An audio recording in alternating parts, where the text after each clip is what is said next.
College by the Lake, Coeur d'Alene, Idaho. Local, regional, national, and international guests discussing the issues and topics affecting the way you live are on Forum, the North Idaho College Public Forum, with your host and moderator, political scientist Tony Stewart. Welcome to today's North Idaho College Public Forum. For you viewers who were with us last week, we did the first of a two-week series with political scientists who are in our city for a very exciting occasion. I would like to tell you new viewers that this is the 46th annual Pacific Northwest Political Science Association Conference, and we had 3 political scientists here last week, and we're pleased to have 2 with us today. Again, last week we discussed international politics and relations, and today we're going to discuss the United States political scene, the domestic scene, and look at the parties and possible third-party movements, or even the role of something called the populist movement. In order to accomplish this goal, we're very pleased to have 2 very distinguished political scientists. First of all, with us today is Dr. Bill Lunch, who is a political scientist at Oregon State University and also is very active as a commentator or a consultant in public television and radio in the state of Oregon. Dr. Lunch, welcome to the program. Thank you, Tony. And I'm also very pleased to welcome back to our program from last week to continue the discussion Dr. Donald Balmer, who is the co-president of the Pacific Northwest Political Science Association. Dr. Balmer, it's a pleasure having you here last week and again today. I would like to start my questioning today with Dr. Lunch in a presentation that you gave earlier today that was, I consider, very stimulating. You discussed some changes in American politics, and there's a lot of writing going on about what are the roles of the 2 political parties, and are we changing? And I would like for you to take a little time to talk about a new way of looking at American voters through some studies and polling done by the Los Angeles Times, in which it's my understanding from your presentation that we are identifying voters into maybe as many as 9 categories today. Right. Well, there are many, many different ways of sort of chopping the electorate. You can use all kinds of categories and chop them as fine as chopped liver, if you like. But what the LA Times has done that's a bit unusual is they've changed the categories that we use. Traditionally, those of us who pay attention to these things are used to saying, well, here we have a typical urban, white, middle-class voter, or a typical voter from a rural area who is Catholic. We're used to those kinds of demographic and to some extent attitudinal categories. What the LA Times did, starting just before the 1988 presidential elections, and they've carried that on for what's now 5-6 years, was to add to that mix what they call lifestyle patterns. And so from that they draw different groupings than we're used to hearing about. For example, they have 2 what they call core Republican groups. One of these is made up of folks we're used to thinking of as Republicans. They're high-income, well-educated kinds of people who not atypically live in suburbs. What at one time or another might have been called the country club Republicans, these they now call the enterprisers. Their main interest in politics is in trying to prevent the government from doing things in the economy that it's not now doing. The other core Republican group is called the moralists, and they're a little different. Their main interest in politics is in trying to restrict personal behavior by people that they regard as undesirable. So, for example, they very strongly oppose abortion. They're in favor of censorship of books that might appear in a public library, that sort of thing. And there are a variety of other groups. There's 3 core Democratic groups defined by their lifestyle. There are some groups that lean, and there's some groups in the middle. And talking about populism, one of those groups that's in the middle that can go either way in the LA Times categories is called the disaffecteds, about 10% of the electorate perhaps, people who have had a very rough time economically. They're typically either blue-collar, working-class folks or lower-middle-class people, and they have reacted to their difficulties in the economy by being very turned off, very negative and angry about the political system. And so among the disaffecteds, for example, in 1992, Ross Perot was the winner. He got more votes from them than anybody else. Back at time, we'll move on, but I would like for you to take a moment to identify the 3 Democratic groups, and then right. I want to go to Dr. Balmer and how he reacts to this development. The 3 core Democratic groups are a group called the Pocketbook Democrats. They're basically tend to be mostly poor people who need the programs like unemployment compensation the Democratic Party is identified with. It's about 17% of the electorate, fairly good-sized group. What's called New Deal Democrats, mainly people who grew up, were young in the 30s and 40s and inherited from that period their partisan identification. And then a somewhat younger group called the 60s Democrats, 10, 11% of the electorate perhaps, that grew up in another period of political and social change and picked up those attitudes from that period. Dr. Baumer, we talked before on the air about this whole process, and one of the questions I asked, and I think you and Dr. Lunch probably agree on this, but I want to get you to start with this, and that is, what is the role of the two-party system in the future? Is it going to decline as the independents have increased? And I'm thinking of Ross Perot and the phenomenon of the 92 election. Are we headed towards a three-party system or like Canada where they're I doubt if we're heading to a three-party system. You have to be organized and have a sustained effort. Parties are durable organizations. Democratic Party in the United States is maybe the third or fourth oldest organization in the world, next to some churches, next to the Masonic Lodge. There's really almost, you don't really get rid of those things. What's happening is that great numbers of people are coming onto the voting picture as they get poor without any party identification, which has changed from the past. So we have a great number of people who, in states that require that you register with one party or another, register as independents. And we have a great decline, not only in the number of people identified with a party, but especially the number of people who actually work in a party. Let me just tell a little story here. That in 1991, my wife and I are still precinct workers in Oregon. They're elected, you file and you're elected in the primary. And our state legislator was named to be Secretary of State. So it was up to the party precinct workers to nominate several candidates to this county commission, and they had to choose from that list.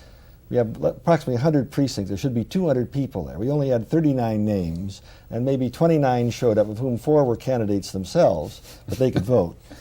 And so we selected 5 and sent it on to the county commission. But the interesting thing was, that was 1991. Now, my wife and I were in the same committee in 1953. That's a long time back. In both of those occasions, we were in the younger half of the crowd, which shows the aging of the population, those old New Dealers or whatever. But so that there are not many people identifying, and yet the people turn out by the thousands to volunteer for campaigns, movements, and this sort of things. But that doesn't really make a party out of them as they come and go, and as they pick and choose whether it's a green movement or another movement. I'd like to ask Dr. Lynch a question here about this new categorization, which is almost too much for the mind to grasp here. Because, and it is not meant, I'm sure, to exclude other categories, but I think of 3. One is race. Now, President Clinton went to New York and asked the voters not to consider, in a sense, to vote for the person and not consider, because he's endorsing the black mayor, the African-American mayor, and the African-Americans voted something like 90%.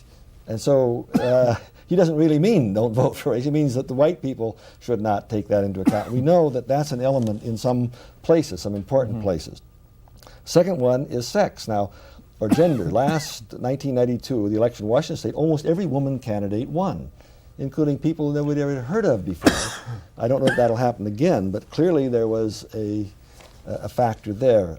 And thirdly, there is the matter of age, and we know of the aging of the electorate, but also we're learning more and more as we learn about disaffected people, that the disaffected include the younger people in their 20s coming on the job market, running into that large number of the population boom called yuppies, who are so numerous that they're not going to be getting out of the way and moving on very rapidly, and therefore jobs, promotion, pay. We see contract after contract written where current people get $14, $18 an hour. The new people are going to get $6 or $8 an hour, and we're going to have an intra-generational thing. That is, they're all relatively young people, but they're not there. So there's some other categories too. Absolutely. Excuse me, I'm sorry. The lifestyle categories that the LA Times has created, I don't think can be taken to supersede others, and certainly race, for example, is an enormously powerful dividing line in our politics. Black voters vote very differently than white voters do, there's no question about that. We're beginning to see, in the last 10 years, women voters vote significantly different from male voters. But Having said that, the traditional categories have seemed inadequate to fully describe the behavior of the electorate. I would agree with you that it probably is a mistake, for example, to use these categories without, for example, taking into account race first, maybe gender, maybe income. But once you've done some of those kinds of preliminary cuts at the electorate, I think then it's useful to make some more fine distinctions to get a sense of where people are going. That's right. And I understand that's what the Los Angeles Times is trying to do, and in their analysis, that if more people are not identifying the parties, and I hear what Dr. Balmer is saying, and certainly history really is supportive of his thesis, and that is that both the Republican and Democratic parties have a certainly good solid base, and they're old institutions in the sense that they'll be around. right. But it's more of another segment of the population does not identify, then I would suppose we could say there'd be more swing elections, or where the parties would have to work harder to be more sophisticated in identifying the particular groups you're talking about, holding on to their vote, but also being able to pick up from those other categories? That's accurate to a degree, and I, I basically agree with the analysis that Dr. Balmer has offered. However, I would add this caveat. If we look at typical polling where respondents are asked, do you think of yourself as a Democrat, a Republican, an independent, or something else? About a third of the electorate now typically says they're independent. But there's usually now a follow-up question that pollsters ask, and that is, well, you think of yourself as independent, but do you lean towards the Democrats, or perhaps lean towards the Republicans, or not lean at all? About, of that 33%, let's say, that says they are independent, about 10%, or almost a third, will admit that they lean towards the Democrats. Another 10%, another third of this group, will admit they lean towards the Republicans.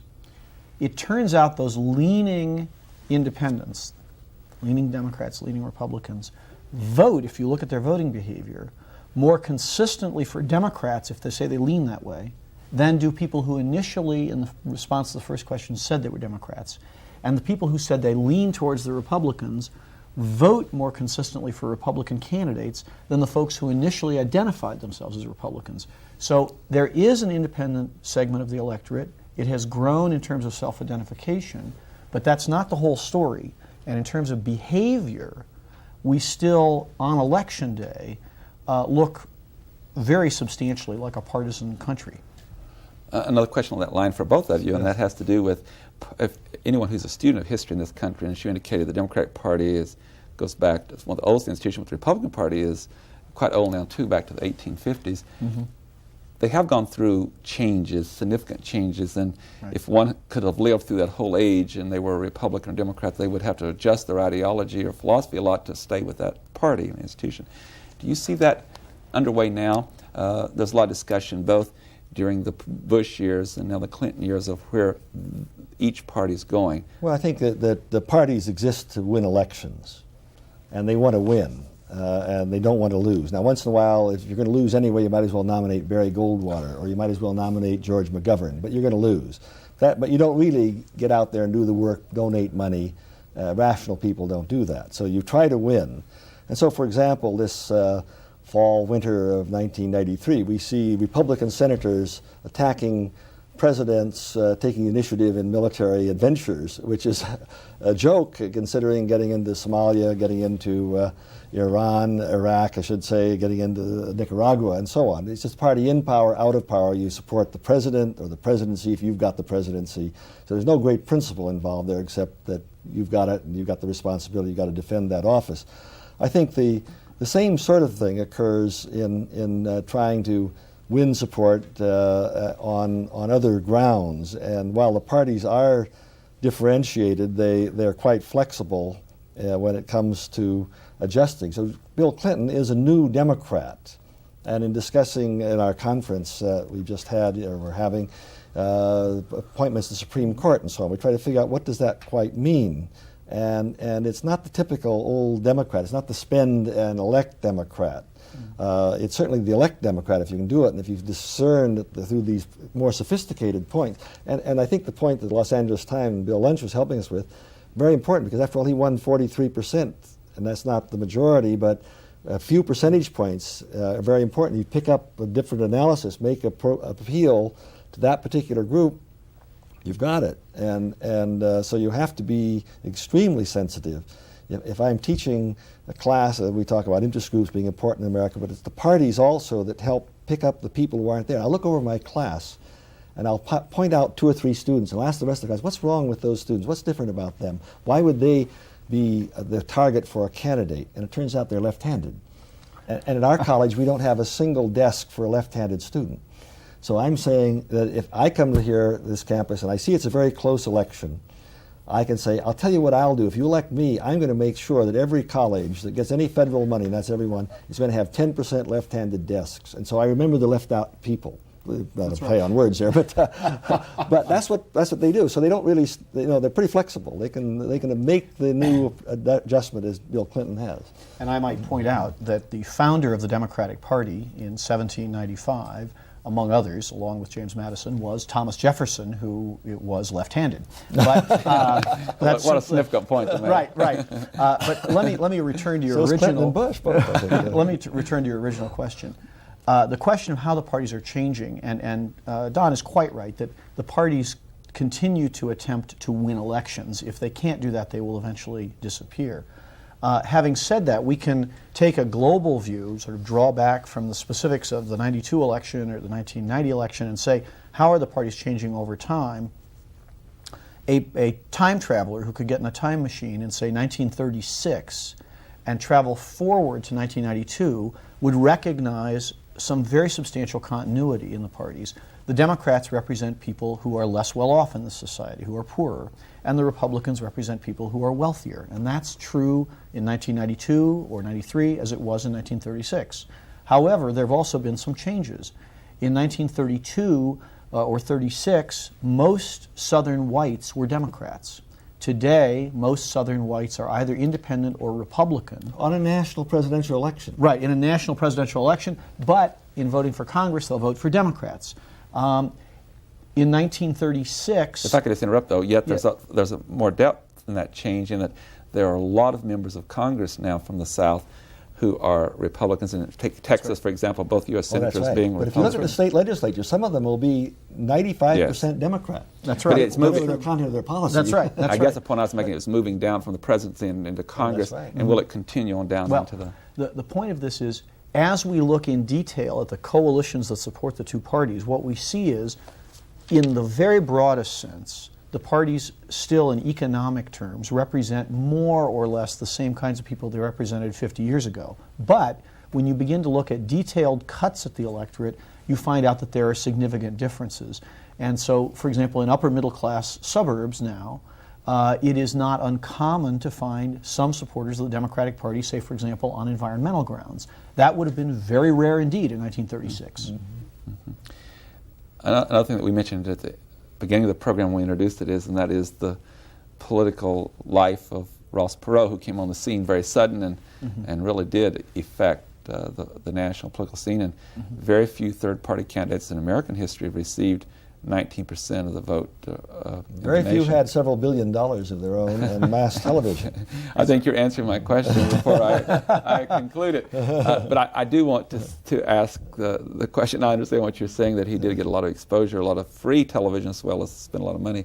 But something else was out in the electorate that caused him to get 19%, even though he spent a lot of money. Would you both like to address what you think was happening in his campaign and what he touted? I think Perot tapped into these feelings of frustration and even anger that many voters felt in 1992, still feel in 1993. I mean, the polling suggests that those feelings are still there. Part of that is a result of economic dislocation. The folks who the LA Times polling organization call the disaffected, 10, 11% of the electorate perhaps, but it's more widespread than that. And part of the reason for that may be that voters have high expectations of what government will do. One of the things that's happened in the last 40, 50 years is that we have come to be used to the notion that the government is responsible for management of the economy. If you had asked that question 50 years ago, people would have had a significant disagreement about it. Many would have said that the government has no responsibility for managing the economy. That's now very widely accepted. We oversold what government could do. If we could build an atomic bomb, we can do anything. If we did that, we can have a Marshall Plan. If we can get Europe to recover, we could make every place in the world have an economic boom. If we can put a person on the moon and bring him back alive, which is the real trick, we can do anything. And then, in fact, we can't do anything. We got a lot of very difficult problems, and then we're running out of money, or we feel we are, because we're not really heavily taxed, but we feel we are. And so we've oversold government, and we might add, too, that government has developed, carrying out public policy, some cross-cutting pressures. We used to regulate the railroads, or we regulate the labor unions. Then we start passing things like Environmental Act. We start regulating other government agencies, and the federal government's regulating the cities. We pass equal opportunity, and then government is regulating not only all employers, but including government entities that do employment. And so we have then we have in OSHA, safety, and everybody must meet that. In the past, it was just specific malefactors we went after. Now we're getting after all us good people. And we say, well, wait a minute now, now it's meddling. Yeah. During the New Deal years, one of the folks who was a major mover and shaker from that time, a political scientist now retired named Sam Beer, was asked about what it was that the government was undertaking, and he said, well, we had a fairly straightforward goal. It was a big goal, but it was to get the economy back moving again, but at least it was well defined. We knew specifically what we were doing, and it actually was accomplished. Whereas now, this is Beer speaking from some articles that he's written, the government has taken on a wide range of new responsibilities. Public health and safety, which OSHA reflects, environmental cleanliness, equity between employees, between men and women. It's very much more difficult stuff. And having taken on very ambitious goals, it should not be too surprising to us when the government is unable to deliver on all of them, but there's a lot of frustration which is generated when those goals cannot be entirely accomplished. You've triggered my thinking in an area like this. First of all, there are some things that are beyond any one person, or such as the president, yet the global economy's changed, and we've gone to a service economy, which we all know doesn't pay in the same way that the industrial age did, and the kind of jobs we had then. Well, it does. Wait a minute now. That doesn't at the hamburger stand, which we always talk about. Mm-hmm.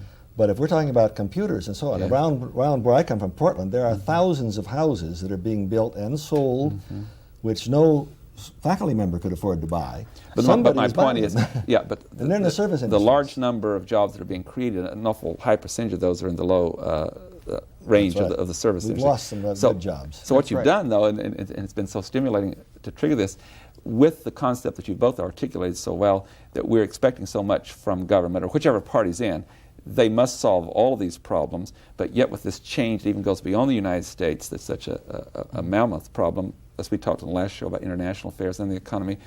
Are we moving toward what statistics tend to indicate? Since Dwight Eisenhower left office in 1961, we've only had one president that served two full-year terms. Mm-hmm. So, and how many governors? Yes. So my question would be to you is, can the parties expect much faster turnover no matter who's elected because of the things that you've been describing? I have a book, and I won't mention the title to avoid hyping it here, but... Go ahead, that's fine. Well, in any event, in the chapter on the presidency that I have in the book, I simply do a list of presidents since it actually goes back to Dwight Eisenhower. And you're quite right, with the exception of Ronald Reagan, no president since Eisenhower has served two full terms. Now, part of that is peculiar. You have assassinations in there, and you have other events that couldn't have been predicted. But I think that it does reflect the increased difficulty of governing the country, and also the increased pressures on the president. And that reaches to something which ties back to the Perot candidacy, I think, and that is we're on the medium of television. And more broadly than this show, and public TV, certainly, television has had the effect of personalizing our politics, of making people think often, not always, but many people believe that it really is true that Bill Clinton makes the government do something. Well, it's a much more complex apparatus than that.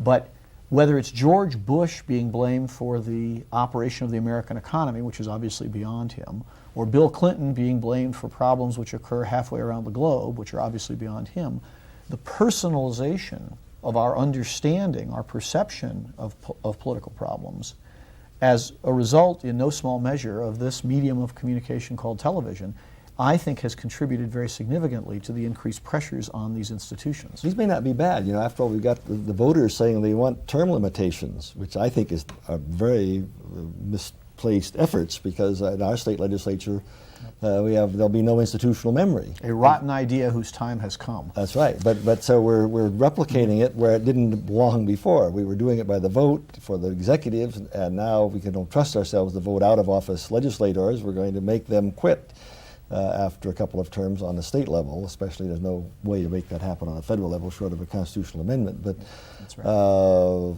Maybe in one sense, the voters instinctively don't want government to govern very well, and that would fit in with the framers of the Constitution pretty happily. They'd say, we don't want too much government, we're going to make it very difficult.